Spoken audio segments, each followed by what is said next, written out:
감사합니다. 안녕하세요. 네, 오늘 눈 왔습니까? 네, 그랬구나.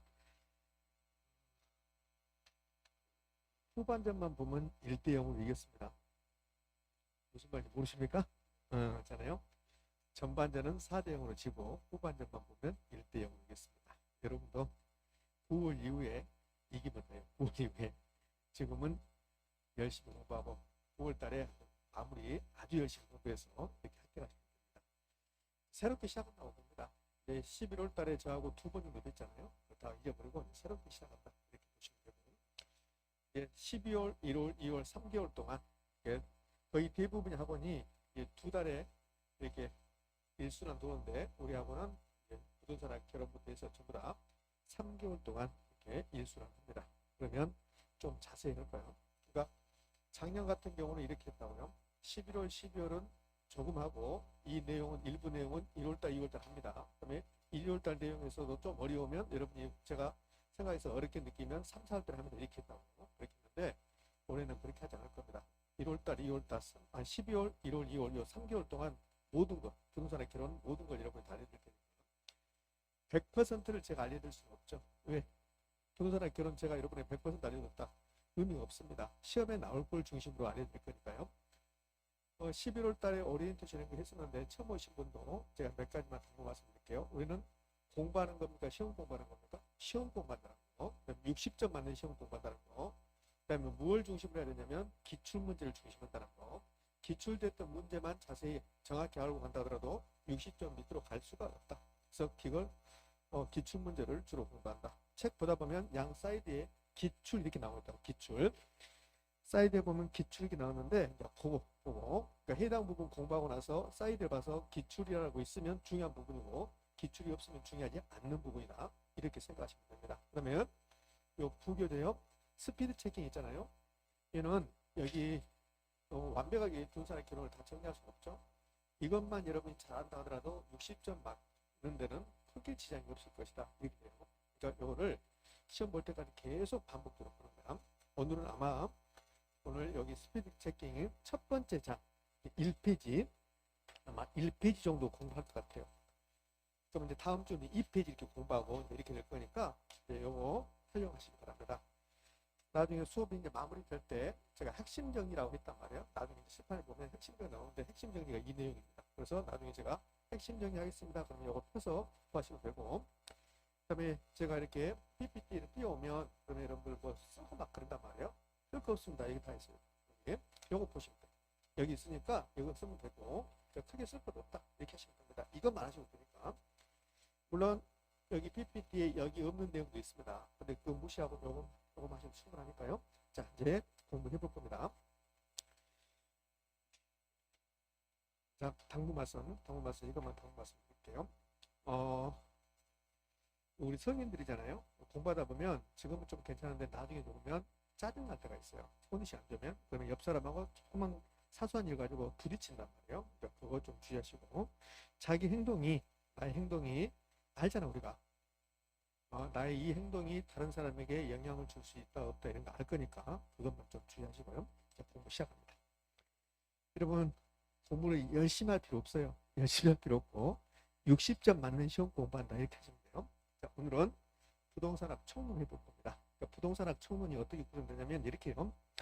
부동산학은 일반적으로 총 8개 편으로 이루어져요. 첫 번째가 총론 나오고 그 다음에 경제론, 다음 주 이제 경제론 할 건데 그 다음에 시장론, 그다음에 정책론, 투자론 이렇게 가려고. 그럼 총 8개 편인데 그 중에서 우리 수험생들이 가장 힘들어하는 부분이 투자론입니다. 그럼 투자론은 제가 자세히 할게요. 왜? 8주 하는 게 아니라 우리 12주 하잖아요. 8주 하다 보면 투자론이 어려워도 빨리 간다고 제가. 이제 12주 하니까 좀 자세히 할 수 있을 겁니다. 수요 공부, 다음 주에 하는 수요 공부, 그 다음에 투자론, 감정평가론 이런 부분 여러분 힘들어한다고 그 부분을 상대적으로 좀 자세히 할 거예요. 총론 이제 공부해 볼 겁니다. 그러면 오늘 총론의 순서가요. 부동산학 총론 순서가 뭐 강의 순서가 되겠죠. 총론은 크게 보면 이렇게 4개의 파트로 이루어져요. 부동산학의 성격, 그리고 부동산학의 학문적 성격 또는 부동산학의 체계 이렇게 합니다. 두 번째, 부동산의 개념, 부동산의 분류, 부동산의 특성.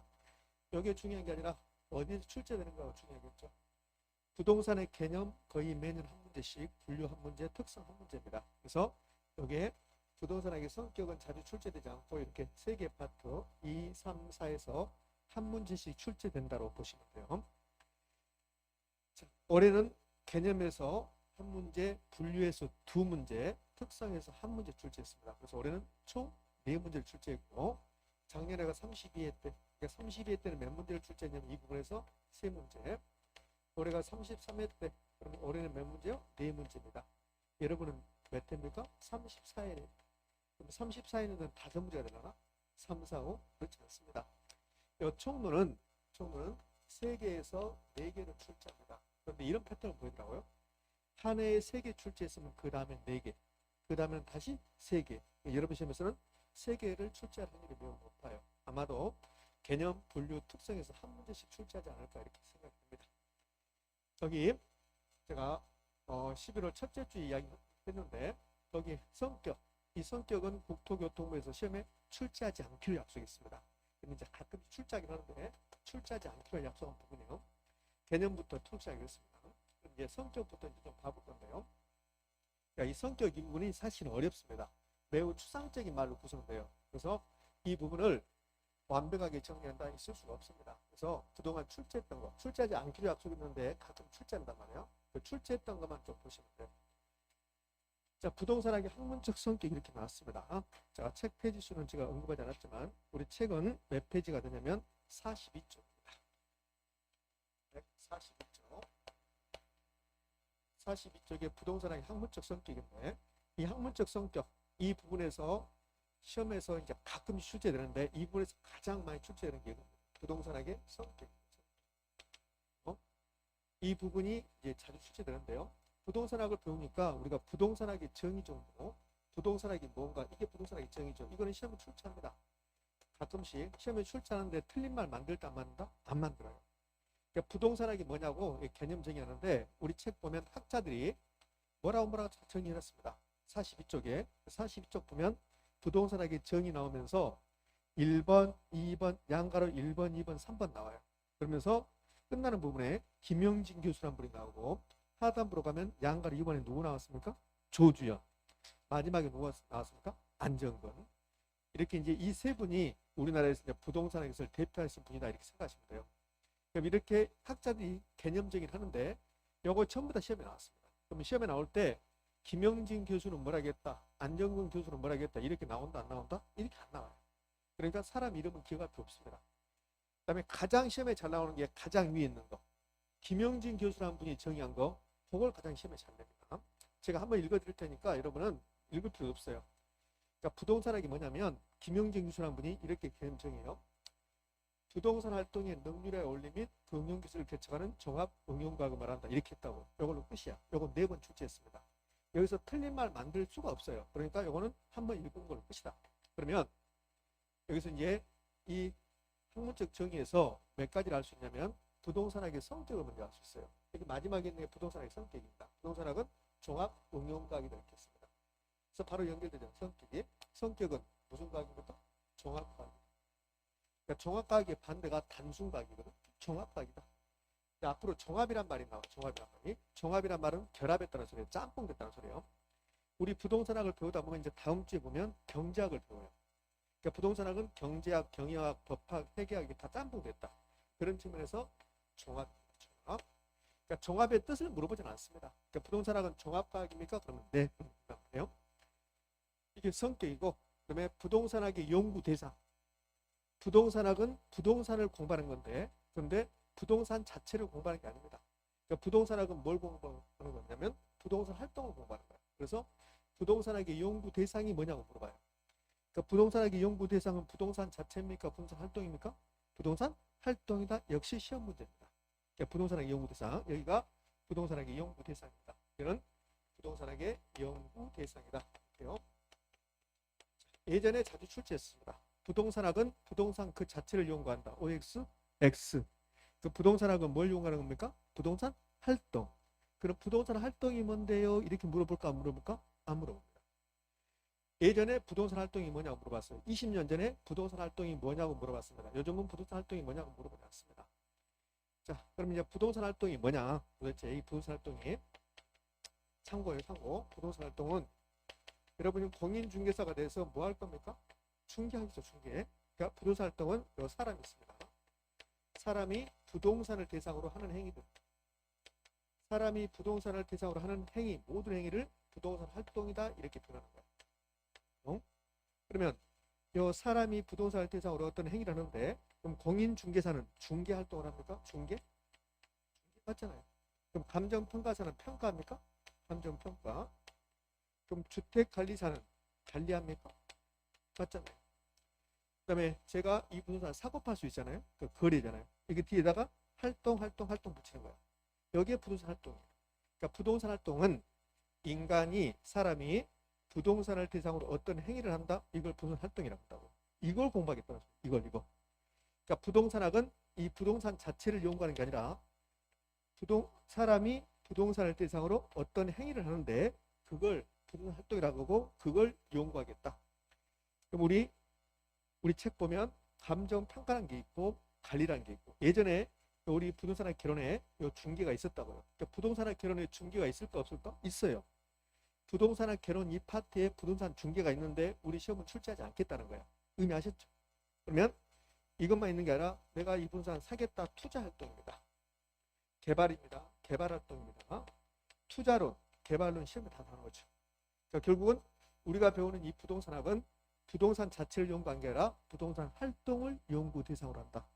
그 부동산학의 연구 대상은 부동산 활동이다. OX? 오, 그게 시험 지문입니다. 26회 때 나왔다고요. 벌써 이제 두 가지 알고 왔네요. 여기 첫 번째 부동산학의 정의는 우리가 기억할 필요 있다 없다? 없다. 이거 기억할 필요 없어요. 그럼 부동산학의 연구 대상은 부동산 자체가 아니라 부동산 활동이다. 이거 기억하고 부동산학의 학문적 성격에서는 종합 응용각이다. 근데 종합 응용각인데 이걸 풀었으면 경험각, 규범각, 응용각, 사회각, 종합각이다. 그래요. 요 5가지 성격을 갖고 있는데 요거 기억하는 게 아니다. 뭘 기억하냐면 이거. 요 밑에 부동산학의 성격에 해당되지 않는 거. 요걸 기억하는 거야. 그래서 요걸 제가 앞말에 따라서 이렇게 하거든요. 추상적 학문 아니다. 순수각이 아니다. 자연각이 아니다. 가상적 각이 아니다. 그래서 이걸 앞말에 따라서 추순자가 아니다. 이렇게 기억하는 거야. 가장 먼저 부동산학을 배우고서 이제 시험 공부하니까 시험 공부가 아니라면 이렇게 공부하는 게 아니라고. 시험 공부 아니고 부동산학을 배운다. 그러면 경험각이, 규범각이, 응용각이, 사회각이, 종합각이 무슨 뜻입니까? 이걸 다 이야기한다고. 근데 한 번도 사회각의 뜻, 종합각의 뜻을 우리한테 물어본 적이 없습니다. 그래서 우리는 시험 공부하니까 부동산학은 뭐가 아니다? 추순자가 아니다. 이렇게 하시면 돼요. 자, 또 감정평가가 투자활동이, 개발이 추상적입니까? 구체적입니까? 구체적인 거잖아요. 그래서 부동산 활동은 매우 구체적인 학문이 추상적인 학문이 아닙니다. 부동산 사고 파는 거, 중개하는 거, 감정평가하는 게 이게 가상적인 겁니까? 현실적인 겁니까? 현실적이죠. 그럼 부동산학은 현실적입니까? 가상적입니까? 현실적이죠. 가상적이 아니죠. 그러니까 부동산학은 현실적인 학문이지 가상적인 학문이 아니다. 그러면 중요한 포인트는 현실적인 학문이 포인트가 아니라 가상적인 학문이 아니다가 포인트라고. 이해되셨나요? 그럼 여기 부동산학의 학문적 성격에서 잘 나오는 게 이 두 가지입니다. 부동산학은 순자가 아니다. 순자가. 그럼 순수각의 반대가 응용각입니다. 자연각의 반대가 사회각입니다. 부동산 사고 파는 거, 감정평가하는 거, 부동산 관리하는 거, 부동산 개발활동, 투자활동이 자연현상입니까? 사회현상입니까? 사회현상입니다. 그럼 이 자연각은 자연현상을 연구하는 거야. 왜 눈이 오지? 왜 폭우가 내리지? 이런 거. 부동산은 이 책을 아무리 봐도 왜 눈이 오는가 이런 말 없습니다. 부동산 사고 파는 거 이런 거 연구하는 거야. 부동산 사고 파는 게 사회현상이라고. 사회현상? 사회각이죠. 인구가 증가합니다. 그러면 아파트 수요는 증가할까 감소할까? 증가하겠죠. 그러면 아파트 가격은 올라가겠죠. 이거 연구하는 거예요. 그럼 이게 자연현상입니까? 사회현상입니까? 사회현상. 그래서 부동산학은 사회각입니다. 시험은 이렇게 출제하죠. 과학을 사회과학과 자연과학으로 구분할 때 부동산학은 자연과학이다. OX, X. 부동산학은 무슨 과학이다? 사회과학이다. 이렇게 하는 거예요. 순수과학과 응용과학. 순수과학과 응용과학 중에서 부동산학은 뭐에 속한다? 응용과학이고 순수과학이 아니다. 이제 마무리합니다. 이 화면에서 여러분 기억할 것 딱 두 가지. 부동산학의 연구 대상은 부동산 활동입니까? 부동산 자체입니까? 부동산 활동이다. 그다음에 부동산학의 학문적 성격은 사회과학이다, 응용과학이다, 종합과학이다, 규범과학이다, 경험과학이다. 저처럼 여러분 기억할 필요 없습니다. 그러면 부동산학은 뭐가 아니다? 추순자가 아니다. 됐습니까? 예, 됐어요. 예. 첫 번째 됐습니다. 이렇게 공부하시면 돼요. 이렇게 끝까지 가면, 그러면 부동산학 개론 끝까지 가면 다 80점 맞죠. 근데 중간에 이제 못 따라와. 다음 주 봐봐. 다음 주 보면 다 못 따라와서 옆 사람하고 눈으로 해. 언니 나 못할 것 같아. 그래서 근데 돼요. 근데 됩니다. 얼마 전에 합격자 발표를 했었죠. 네, 지금 30일 날 합격자 발표를 하고 우리하고는 30날 합격자 모임도 하고 그러는데, 그러니까 합격자 발표하는 날 합격자 모임 하는 학원이 있고 토요일 날 뭐 일요일 날은 학원도 있고 그런데 저는 일요일 날을 합격자 모임을 두 군데 갔다 왔습니다. 11시부터 아침 11시부터 가서 하고 또 오후 5시부터 하고 왔다 갔다 해요. 우리 학원은 30날 합격자 발표하는 날에서 그날 제가 수업이 있어서 못 왔는데 가면 왜 노래를 시키는지 몰라. 예? 그래서 노래 아니라고 도망다니는데 겨우 그걸 잡혀가지고 노래도 하고 그랬는데, 자 노래 이야기 만나고 요거는 기억은. 예? 자 그러면 두 번째요. 자, 부동산학 현물적 성격에서 이제 몇 가지 결국 이제 두 가지 배웠습니다. 세 번째가 부동산학의 연구 대상 및 연구 분야입니다. 우리 책을 보면 연구 분야가 먼저 나와요. 자, 책은 지금 몇 페이지로 왔냐면 책 페이지 수로 가면 그러면 45쪽으로 넘었습니다. 부동산학의 연구 범위와 접근 방법 나오잖아요. 제가 언급한 것만 하는 겁니다.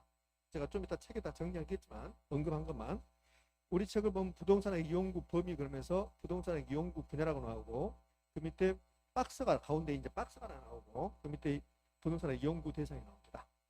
연구 분야 시험에 언제 출제했는가 제 기억이 없습니다. 그러니까 연구 분야는 기억할 필요 없어요. 그럼 여기 연구 분야라는 게 도대체 뭐고 연구 대상이 뭐냐? 똑같은 말입니다. 연구 분야와 연구 대상은 이겁니다. 우리가 부동산학을 공부하는데 뭘 공부하는가? 저하고 여러분은 이 부동산학을 연구하고 있거든요. 뭘 연구하는가? 뭘 공부하는가 이 말이에요. 그러니까 부동산 자체를 연구한다고 그랬습니까? 부동산 활동을 연구한다고 그랬습니까? 활동 했잖아요. 활동에다가 현상하는 추가하는 거야. 그럼 활동이 무슨 말인데요? 현상이 무슨 말인데요? 이런 거 시험에 낸다 안 낸다? 안 내는 겁니다. 그냥 부동산학의 연구 대상은 활동과 현상이다 이걸로 끝나는 거야. 활동이 무슨 말, 현상이 무슨 말 이거 물어보면 여기가 구충이요. 구충. 제가 띄어내릴 거예요. 그러니까 안 된다고. 근데 이제 현상이라는 게 뭐냐면 부동산 활동은 아까 했잖아요. 인간이 부동산을 대상으로 하는 여러 가지 행위를 부동산 활동이라고 하고 부동산 현상은 부동산 자체에서 나타나는 모습들.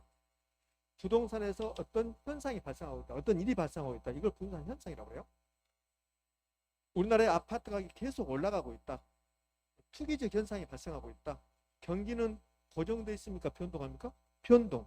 경기 변동 현상. 이렇게 한다고. 토지 가격이 막 올라가는 것은 뭐라고 할까요? 토지 가격을 두 자로 뭐라고 할까? 토지 가격 두 자로.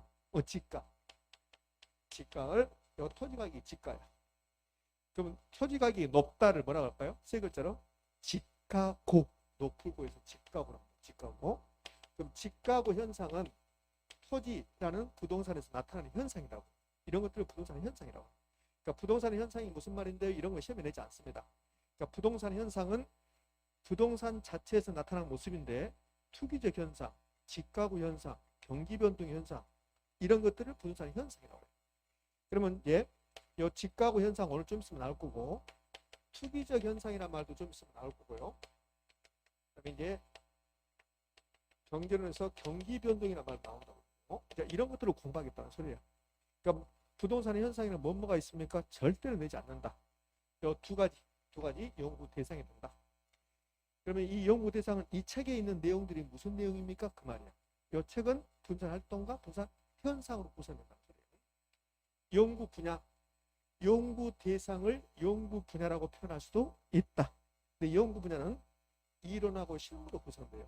기초 분야, 이론 분야를 기초 분야라고 하는데 기초 분야하고 실무 분야다. 이런 거 내지도 않습니다. 딱 한 번 냈어요. 그러니까 기억할 필요 없습니다. 여기서는 부동산 활동의 연구 대상은 부동산 자체입니까? 활동과 현상이다? 활동과 현상이다. 그걸로 끝. 자, 네 번째. 그러면 이 부동산학의 연구 대상이 부동산 활동과 현상인데 이 중에서 현상은 전혀 되지 않습니다. 그럼 활동에 대해서는 이제 가끔씩 물어보는 거야. 그래서 활동에 대해서는. 그래서 활동에 좀 보고 갈 건데 활동의 개념은 됐어요. 부동산 활동이 뭐냐 됐어요. 그러니까 부동산 활동의 주체가 있어요. 그러니까 부동산 활동의 주체는 부동산 활동을 하는 사람들을 부동산 활동의 주체라고 합니다. 앞으로 공적이란 말이 많이 나와. 공적이란 말. 그러니까 공적 주체는 공적이란 말은 국가나 지방자치단체, 공기업 이걸 공적이라고 그래. 그럼 공적 주체는 국가, 지자체, 그다음에 공기업 이걸 이제 공적 주체다 이렇게 합니다. 사적 주체는 사적은 민간이죠. 민간. 예. 그럼 개인이 부동산 활동을 했다. 기업이 부동산 활동을 했다. 이건 사적 주체입니까? 공적 주체입니까? 사적 주체다. 이렇게. 이런 걸 낸 적이 있습니다. 예전에. 아주 오래됐지만 앞으로는 이건 내지 않습니다. 조합이라는 게 있어요. 조합이 있습니다. 그럼 주택조합, 재건축조합 이런 거 들어보셨죠? 그럼 이 조합이 공적 주체인가 사적 주체인가를 물어본 적이 있습니다. 그럼 조합은 재건축조합. 이 조합이 동적 주택이 있습니까? 사적 주택이 있습니까? 사적 주택. 요거 두 번 낸 적이 있습니다. 그럼 이제 부동산 활동의 주체는 끝났고, 그러니까 부동산 활동의 주체는 공적 주체와 사적 주체가 있다. 이렇게요. 예, 이걸 이렇게 할 수도 있어요. 뭐라 하냐면 제1섹터, 제2섹터 이렇게요. 제1부분, 제2부분 그렇다고. 그러면 공적 주체와 사적 주체에서 제1부분이 공적 주체입니다. 예? 이걸 제1부분, 1섹터 이렇게 불러요. 예? 지금 제가 언급하는 것은 다 시험에 출제했던 것만 지금 언급하는 거야. 이 부분은 출제했던 것을 또 내고 그런다고. 그럼 부동산 활동의 주체가 공적 주체하고 사적 주체가 있는데 여기다 이렇게 해볼게요. 부동산 활동을 여기다 개발 활동이라고 해요. 부동산 개발. 부동산 개발 활동이 부동산 활동입니까? 아닙니까? 활동이잖아요. 감정평가도 부동산 활동이고 중개도 부동산 활동이고 그러면 부동산 개발 활동의 주체는 공적 주체와 사적 주체가 있다. 맞습니까? 그렇죠. 그러면 공적 주체에 의한 개발은 제1섹터에 의한 개발이다. OX? 오, 거기 26회 때 시험 치는 26회 때. 그럼 사적 주체는 제1섹터가 2섹터가? 제2섹터 이렇게. 예. 그럼 이것만 있는 게 아니라 이제 세 번째 얘기 있어요. 공적 주체와 사적 주체가 같이 할 수 있어요. 이 공적 주체만 했다. 국가나 지자체, 공기업이 했다. 그럼 제1섹터 공적 주체한 개발 그룹이고 민간이 했다. 그러면 제2섹터 사적 주체 개발 그룹이고 그러면 공적 주체와 사적 주체가 같이 한다. 이걸 제3섹터라고 합니다. 3섹터. 이거는 민관이 같이 하는 거예요. 부동산 활동에서 이제 중요한 것은 이겁니다. 부동산 활동의 속성. 속성의 뜻이 뭘까? 속에 있는 성질. 여러분이 저를 보면 지금 몇 번, 세 번째 보는데 물론 저를 여러 번 보신 분도 있습니다. 이제 그만 좀 보기에 여러 번 보신 분들은 처음 보신 분도 있고 세 번째 보신 분인데 제가 처음 수업할 때 마스크 내려줬죠? 그렇잖아요. 그것도 기억이 없습니까? 첫 번째 수업할 때 마스크 내려주고 했는데 얼굴 보시라고 마스크를 하고 있으니까 어떤 분들은 제 얼굴 보면서 참 신뢰감이 많다 그래요. 신뢰성이 있어 보인다. 그런데 제 속마음은 신뢰성이 없고 사기성이 높은 겁니다. 그게 속성. 지금 무슨 말인지 모르겠습니까? 속성은 속에 있는 성질. 그걸 속성이라고. 속에 있는 성질. 그럼 부동산 활동의 속성은 부동산 활동이 가지고 있는 성질. 이걸 부동산 활동 속성이라고 해요. 그러니까 부동산 활동의 속성을 보면 약 10가지 정도가 쭉 나야 돼요. 가끔씩 부동산 활동의 속성을 시험에서 출제하는데 그러면 부동산 활동은 윤리적으로 하십시오. 윤리성입니다. 공인중개사는 전문가입니까? 아닙니까? 전문가죠. 감정평가사는 전문가입니까? 전문가 아닙니까? 전문가죠. 그럼 공인중개사가 중개활동을 했다? 전문성이고 감정평가사가 감정평가했다? 전문성이라고. 그러니까 부동산 활동의 속성은 사기치지 말고 윤리적으로 하십시오. 윤리성이 있고 그 다음에 전문가들의 활동이다? 전문성이 있고 그 그다음에 부동산은 물건입니까 아닙니까? 물건이죠. 여기 사람이 있습니다. 이 사람이 부동산을 대상으로 어떤 행위를 합니다. 이걸 뭐라고 그래요? 부동산 활동이라고 그래요. 그러니까 부동산 활동은 부동산이라는 물건을 대상으로 한다. 물건을 대상으로 하면 대물 활동입니까? 대인 활동입니까? 대물 활동입니다. 그런데 이 부동산 사고팔 때 사람하고 동물하고 사고파는 거 아니죠. 사람끼리 사고파는 거죠. 그럼 결국 부동산 활동은 사람끼리 이루어진다. 그래서 대인 활동입니다. 근데 시험은 이렇게 출제해요. 부동산 활동은 대물 활동이지 대인 활동은 아니다. 이렇게 합니다. 뭐 X? X. 그러니까 부동산 활동은 대인 활동이면서 대물 활동이다. 부동산은 공간 덩어리 맞습니까? 공간입니다. 토지는 공간이니까. 그러면 이렇게 토지가 있으면 이 토지를 대상으로 어떤 행위를 하는 거야? 토지에다 이렇게 건물 지었습니다. 여기 지하실을 뚫었습니다. 지하철이 지나갑니다. 이거 전부 다 부동산을 대상으로 어떤 행위를 하는 겁니다. 그럼 여기는 이 수평 공간이라고 하고 위에를 공중 공간이라고 하고 지하를 지하 공간이라고 그래요. 그러니까 부동산 활동은 공중 공간, 수평 공간, 지하 공간 이 공간에 대한 활동이 된다. OX? O. 그래서 부동산 활동은 공간 활동. 임장 활동. 현장에 임한다가 임장 활동. 부동산은 못 움직여요. 그래서 여러분들이 중개사가 돼서 부산에 부동산을 중개 활동을 한다. 그러면 가서 봐야 됩니까? 안 봐야 됩니까? 봐야 되죠. 그것을 임장 활동. 여기 가로의 부동성은 부동산이 못 움직이니까 임장 활동해야 됩니다. 이렇게. 토지는 영원히 존재합니다. 토지는. 그래서 부동산과 관련된 어떤 행위를 할 때, 활동을 할 때 장기적으로 잘 생각하십시오. 이걸 장기적 고려를 해요. 이런 것들이 부동산 활동의 속성입니다. 이거에 다른 것도 있어요. 다른 것도 있는데 이 정도만. 그러니까 부동산 활동의 속성 점점 여러분 머릿속에 기억해야 될 게 많아지는데 여기 있는 건 다 기억할 필요 없어요. 뭐만 기억하시냐면 이 중에서 중요성 있는 건 요거. 이렇게 대인 활동과 대물 활동하고 그다음에 임장 활동하고 그다음에 요 장기적 고려 요 정도.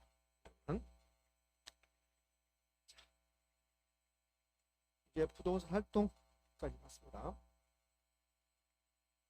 이제요 책을 좀 넘겨볼 겁니다.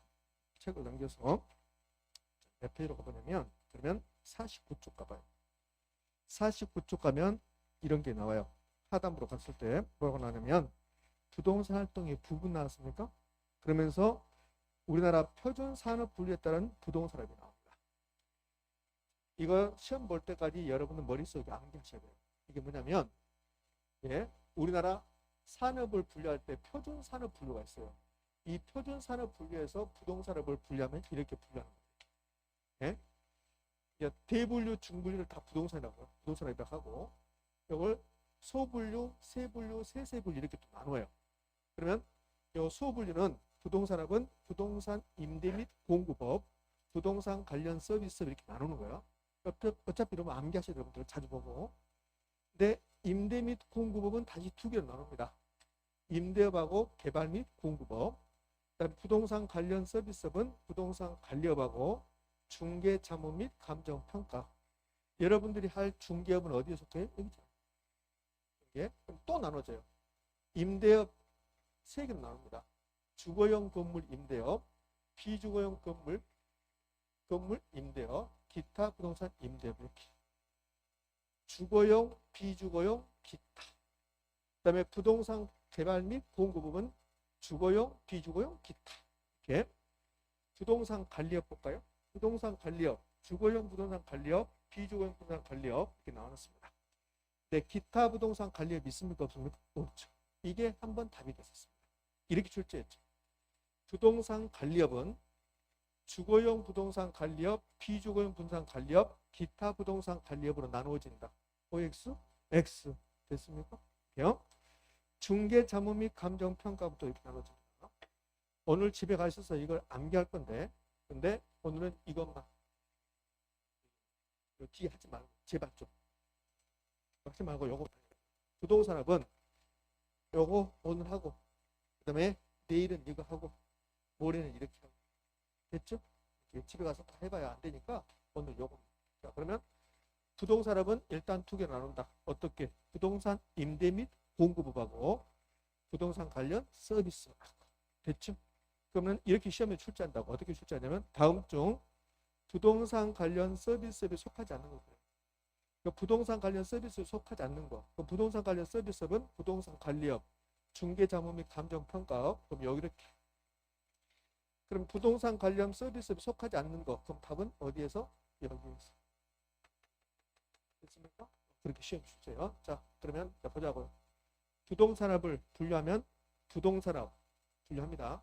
그럼 첫 번째 분류가 대분류, 중분류 이렇게 나눠지는데 대분류, 중분류 똑같아요. 그냥 부동산업이야. 이걸 나누면 두 개로 부동산 임대 및 공급업, 부동산 관련 서비스업 요거까지. 쉬는 시간에 열심히 외워서 요것도 다 외우시는 거예요. 근데 저는 오늘 여기까지. 이것도 잘 안 돼요. 그러면 이제 첫 번째 부동산에게 학문적 성격에서 제가 하고 싶은 이야기는 이제 얼추 다 끝나가는데요. 완벽하지 않고요. 자, 이제 책을 좀 볼게요. 우리 책 42쪽 갑니다. 그러면 42쪽에서는 거기 가운데 박스 나오죠? 그 박스 다 기억할 필요 없습니다. 박스 기억할 필요 없고 박스 바로 위에 양가로 1번 김영진 교수가 말했던 거 요거 읽어도 되고 안 읽어도 상관없습니다. 그러니까 시험에서 부동산학이란 이렇게 나오면 틀린 말 만들지 않는다. 43쪽으로 갑니다. 43쪽에 부동산학의 학문적 성격 나왔어요. 그러면서 몇 개 나왔습니까? 5개. 종합과학, 응용과학, 사회과학 쭉 나왔잖아요. 그럼 그 밑에 종합과학 밑에 뭐라고 써놨어요. 그 다음에 응용과학 밑에 뭐라고 써놨죠. 그거 필요한다, 필요치 않다. 필요치 않다. 그럼 뭐만? 타이틀만. 그 타이틀도 5개 있는데 그것도 나는 힘들다. 그럼 뭐만? 부동산학은 뭐가 아니다? 추순자가 아니다. 그걸로 끝. 자, 이제 넘겨봅시다. 넘겨서 44쪽. 44쪽 내용은 제가 언급하지 않았습니다. 44쪽은 내용 언급하지 않았는데 이건 영어정입니다. 자, 그럼 칠판 한번 볼까요? 44쪽에 이런 말 나와요. 복합이란 말 나와요. 복합. 복합이란 말을 지금부터 영어정의 할 건데 복합의 반대가 개별입니다. 개별은 하나만 있으면 개별이라고 해요. 그러면 복합은 하나만 있는 경우가 2개 이상입니다. 2개 이상. 2개 이상이 결합된 것을 복합이라고 해요. 복합이 무슨 뜻인데요? 개별이 무슨 뜻인데요? 이런 거 시험에 내지 않습니다. 그러면 여기에 복합이라는 게 2개 이상이 결합됐는데 우리 부동산은 전부 다 3가지로 결합돼요. 이렇게 부동산이 있습니다. 그럼 이 부동산과 관련된 모든 것은 3가지로 결합되어 있습니다. 이 부동산에 관련된 법률적 사항이 있어요. 법률적 사항. 법률적 사항은 이제 처음 배웠으니까 본고선생님한테 이 토지의 용도 지역에 따라서 토지 가격이 달라지는 거 배우셨죠? 용도 지역, 주거 지역, 상업 지역, 공업 지역, 녹지 지역 배웠잖아요. 그런 것을 법률적 사항이라고 해요. 그다음에 이 건물이 임대용 부동산이라면 그럼 이 건물 1년에 임대료 수익은 얼마인가? 이 토지의 공시지가는 얼마인가? 이런 것을 경제적 사항이라고 불러요. 이 토지의 면적, 이 건물의 높이 이런 것들을 기술적 내지는 물리적이라고 해요. 그러니까 부동산과 관련된 모든 것은 이 3가지로 결합되어 있습니다. 그럼 하나만 있으면 개별인데 부동산과 관련된 모든 것은 3가지로 결합되어 있다. 그럼 뭐라고 합니까? 복합이라고. 그 부동산을 바라볼 때, 이 부동산을 바라볼 때, 모든 부동산을 바라볼 때 하나만 생각해야 됩니까? 3가지를 복합 개념으로. 이걸 복합 개념으로 했습니다. 그게 지금 44쪽의 내용이야. 44쪽에 나바라 써놨는데 다 필요 없어요. 다 필요 없고 요 3가지를 뭐라고 하냐면 부동산 또는 부동산에게 3대 측면들이에요. 그 부동산에게 3대 측면이 무슨 말입니까? 이런 거 시험에 내지 않습니다.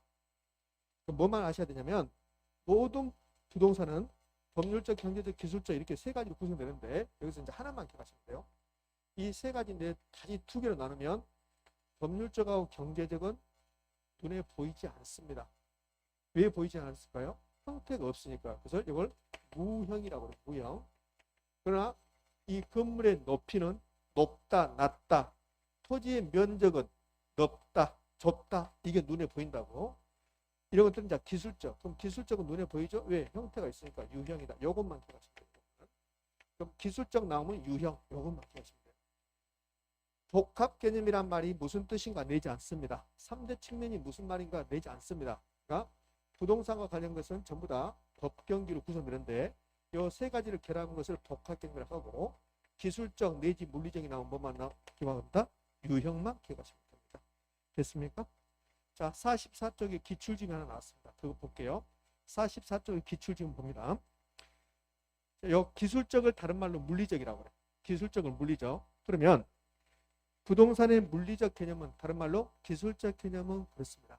시험 지문에 여러분 시험에서 기술적 개념은 물리적 개념은 나오면 그 뒤에 연결되는 것은 거의 100%가 유형입니다. 유형. 자, 부동산의 물리적 개념은 부동산 활동의 대상인 유형적 측면. 그럼 뭡니까? 있습니까? 요것만 하겠습니다. 법률적 경제적은 무형인데 그건 내지 않을 겁니다. 기술적 나왔습니다. 물리적 나왔습니다. 그럼 뭐만? 유형. 유형 됐어요. 그러니까 44쪽에서 그것만 기억하시면 돼요. 다른 건 다 필요 없어요. 자, 45쪽은 부동산학의 연구 대상은 활동과 뭐다? 현상이다. 그것만 넘깁시다. 넘겨서 46쪽에 부동산학의 접근 방법 나왔습니다. 부동산학의 접근 방법 제 기억은 요거 언제 시험에 출제했는가 거의 기억도 없습니다. 옆에 사이드 46쪽에 기출지문 봐봐요. 있어요 없어요? 없어요. 그러니까 크게 신경 쓸 필요 없습니다. 자, 47쪽으로 갑니다. 47쪽 가면 부동산학의 이념 나와요. 부동산학의 일반적 이념 나오죠. 이런 거 나오면 막 짜증나. 근데 시험은 잘 나오지 않습니다. 그 밑에 보면 부동산학에 이제 추가하는 이념이 세 가지가 나와요. 효율성, 형평성, 합법성 나왔습니다. 그럼 여러분 시험에서 이런 거 낼까요? 부동산학의 일반적 이념은 뭐가 있습니까? 요거 낸다 안 낸다? 안 내. 그러니까 부동산학의 일반적 이념은 부동산학에 추구하는 가치 이런 건데, 그러니까 부동산학에 추구하는 가치는 여러 가지 있을 수 있는데 일반적으로 세 개를 말해요. 효율성하고 그다음에 형평성하고 합법성.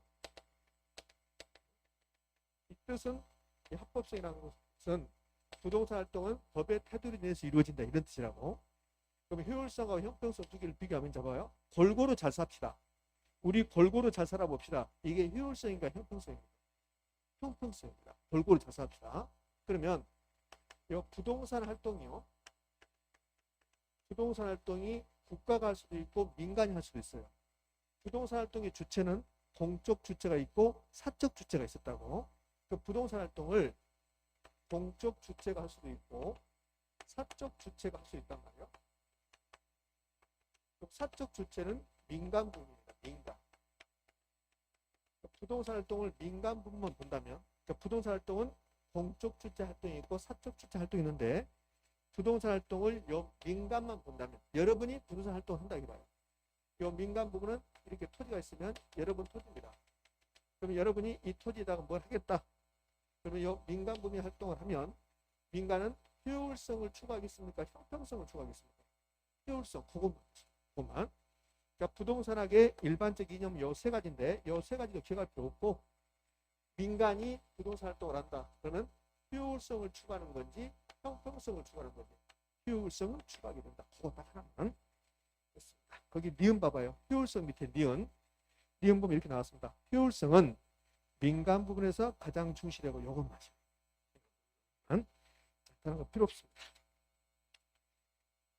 자, 48쪽에 뭐라고 써놨습니다. 48쪽 찢어버리세요. 필요 없습니다. 자, 필요 없습니다. 49쪽 갑니다. 49쪽 갔더니 2번 양가로 2번 부동산활동 주체 나왔습니다. 사적 주체, 공적 주체, 제3섹터 나왔습니까? 그렇죠. 그럼 공적 주체가 제1섹터입니까? 제2섹터입니까? 1. 사적 주체가 제2. 제3섹터는 민간하고 공적 주체, 사적 주체 같이 하는 거 됐어요. 그 밑에 표. 그 표는 반드시 여러분 시험 볼 때까지 머릿속에 입력하셔야 된다. 그래서 옆에 사이드 봐봐요. 사이드 기출지문. 그 표에 대해서 기출지문이 나왔잖아요. 그래서 그 기출지문 보자는 게 아니에요. 지금. 예, 여러분 못 외우고 있으니까. 그러니까 그 표를 외우고 나서 그 지문을 보라고. 그러면 이렇게 출제하거나 알 수 있으니까요. 그럼 우리 시험만 내는 게 아니라 평가사 시험도 내요. 그 밑에 지문이 2개 나왔는데 그 평가사 시험에도 지문이 나왔잖아요. 됐습니까? 이렇게. 자, 됐어요. 이렇게. 자, 이렇게 해서 부동산학의 성격 이제 마무리됐습니다. 자, 넘겨봐요. 넘겨서 50페이지 갑니다. 50페이지 역시 여러분 책 찢어버려도 상관없어요. 50 필요 없습니다. 50페이지 보면 상단에 정부 부분, 사적 부분, 전문 해법이 나오는데 그거 다 필요 없어요. 그 밑에 26회 때 나왔던 시험 문제가 나왔습니다. 그거 한번 풀어볼게요. 자, 틀린 것 그랬습니다. 이거 다 풀리지 않아요. 안 풀린 게 있다고. 자, 틀린 거 1번. 가학을 순수가학과 응용가학을 구분할 때 부동산은 응용가학에 속한다. OX? O. 2번. 부동산학의 연구 대상은 부동산 자체입니까? 활동가 현상입니까? 활동가 현상이다. 활동가 현상이다. 3번은 건너뛰고 4번. 부동산학은 다양한 학문과 연계되어 있다는 점에서 종합 학문적 성격을 지닌다. OX? O.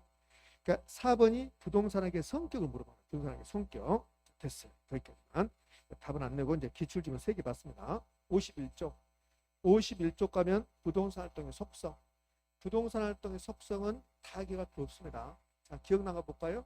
부동산 활동의 속성. 대인 활동이면서 대물 활동이다. 부동산 활동은 부동성 때문에 임장 활동하게 되어 있다. 부동산 활동은 장기적 고려, 장기적으로 생각하게 있다. 요 네 가지 하자고요. 자요. 부동산 활동은 대인 활동이면서 대물 활동이다. 임장 활동이다. 장기적 고려하게 되어 있다. 됐습니까? 그럼 우리 책 51페이지 가면 박스를 쳐놔서 부동산 활동의 속성의 체계를 잡아놨어요. 그거 다 필요 없어요. 그 다음에 1번 과학성, 기술성 필요 없습니다. 자, 넘겨봅니다. 넘겼더니 53쪽 갔더니 대인 활동이면서 대물 활동이다. 임장 활동이다. 배려의 장기성이 장기적 고려야. 그 다음에 9번 공간 활동이다. 이렇게. 이것만 타이틀 맞춰도 상관없습니다. 책을요. 어디로 가냐면 이제 책을 56쪽으로 갑니다. 56쪽. 그러니까 부동산학의 총론을 지금부터 제가 공부하고 있는데 56쪽을 펴놓고 칠판을 봐요. 자, 부동산학을 총론을 공부했는데 이 부동산학의 총론은 크게 보면 4개 파트. 성격 다 끝났어요. 그 다음에 이제 개념부터 해서 여기서 본격적으로 시험에 나온다고 보시면 됩니다. 성격은 정의, 그 다음에 성격, 연구 대상, 부동산의 분류, 아까 표 있죠? 이런 거 다 여러 가지 있지만 그거 다 필요 없고 요거 중에서 있죠. 여기서 단도음이 나올 수 있는 거 요거. 아까 표, 그 표는 외우고 다음 주에 표 또 할 겁니다. 제가. 됐어요. 자, 고생하셨고 정확히 10분 쉬었다가 이어서 합니다. 되셨나요? 예.